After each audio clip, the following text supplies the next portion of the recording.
Police say the 11-year-old was walking through this park when the suspect came behind him, grabbing his shirt and his backpack, pushing him to the ground.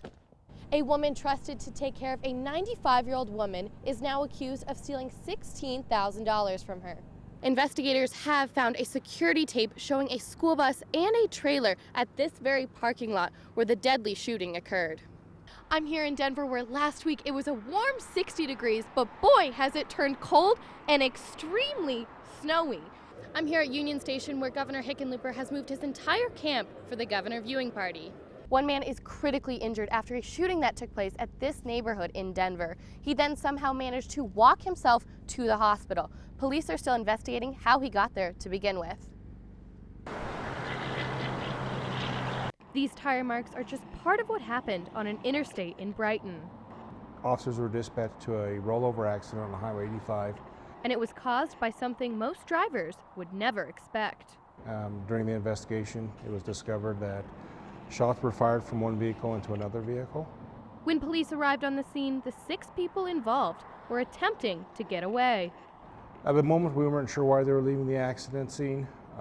We assumed that there was something going wrong. And wrong it was. One person was shot and another has a broken back. The suspect, 34-year-old Santana Nanez, was treated for minor injuries but is now in jail facing charges for attempted first-degree murder and first-degree assault. At this time, we have information indicating that he may have been involved as one of the shooting suspects. Brighton police are unsure the motive of the shooting. Is there more than one suspect and why they tried to leave the scene? Well, we're asking, again, we're doing a lot of investigations, a lot of interviews with the people involved in those vehicles, asking for the public's help. Investigators now hope someone who witnessed the accident comes forth. Reporting in Brighton, Brynn Carman, CBS4 News.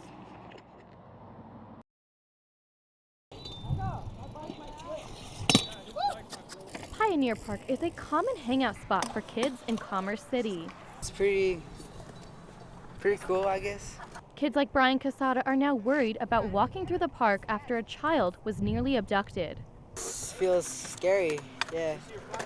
Police say the 11-year-old was walking through this park when the suspect came behind him, grabbing his shirt and his backpack, pushing him to the ground. The struggle started. Thankfully, a woman at the park saw the attack happen and yelled at the suspect, causing him to run off. Unfortunately, she left before we got there, so we weren't able to identify her. With the boys' help, police drew a sketch of the attacker, and they are very optimistic they will find him. He is described as in his 30s, wearing blue pants and a black turtleneck. He has very bad acne, forming sores on his face. Police say there's no threat to the community, but to be safe and always aware of your surroundings. I think that parents should be leery.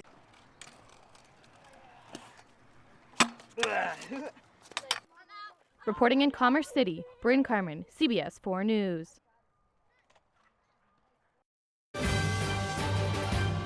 Live from Colorado's News Channel, this is CBS4 News at 5. It was an emotional day at Denver District Court. A man guilty of hitting and killing an airman got his sentence. Good evening, I'm Brynn Carman. William Pettipies will spend 12 years in prison for the hit-and-run death that happened in April. Pettipies hit a 23-year-old airman who was stationed at Buckley Air Force Base. CBS4's Karen Morfitt was at court today where family and fellow airmen spoke out for the victim. This was a senseless act that should have never happened.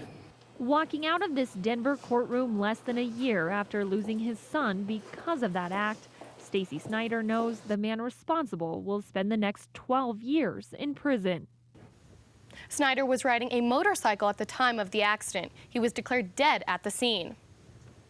A Centennial man poisoned and dismembered his mom will spend the rest of his life in prison.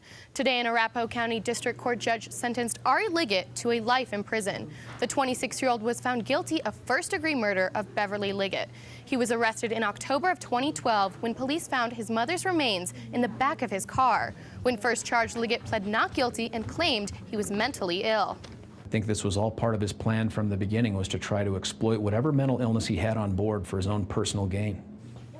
Liggett was found competent to stand trial and sane at the time of the crime. Today, his family says they're satisfied with the sentence. While he struggled with mental illness for most of his life, they believe he needs to be held responsible for his actions.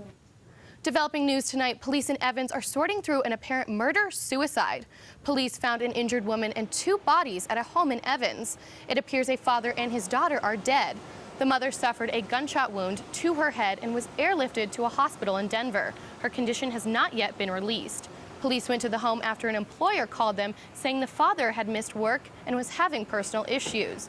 The woman's employer and the daughter's school also called, wondering where they were. A person trusted to take care of a 95-year-old woman is now accused of stealing thousands of dollars from her.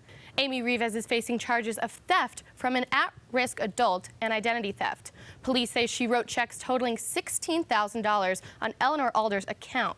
Eleanor's son found the discrepancy while he was doing her taxes. He said he's shocked to find out about the theft.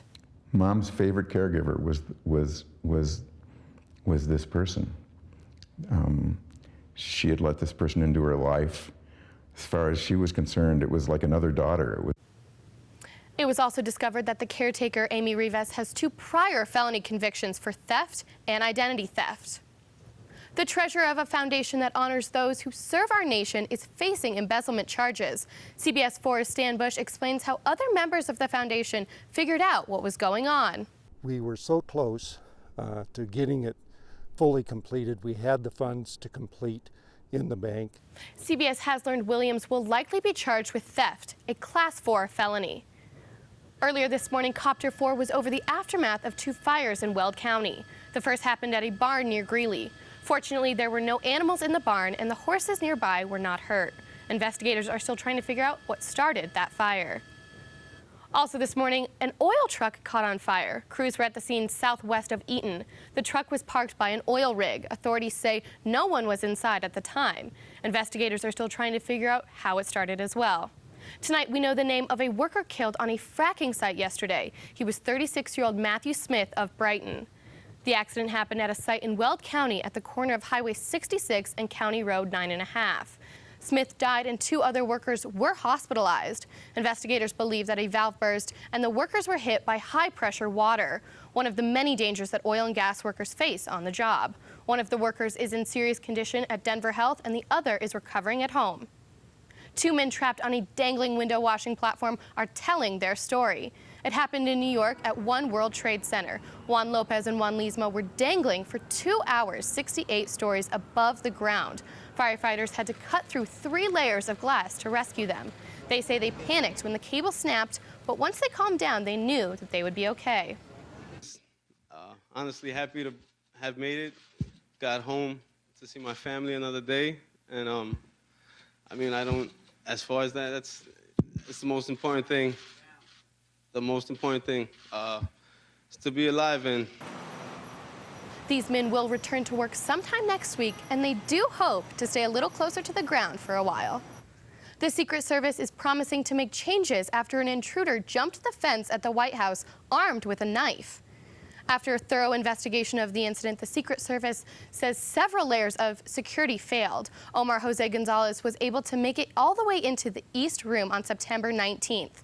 In the wake of this breach, the Secret Service plans additional training and new communication measures to make sure it doesn't happen again.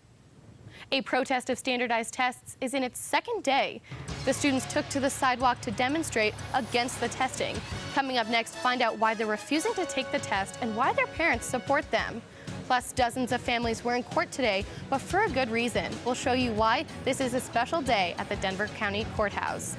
And diamonds may be a girl's best friend, but what about rubies and emeralds? A little later, we'll show you where you can see them all.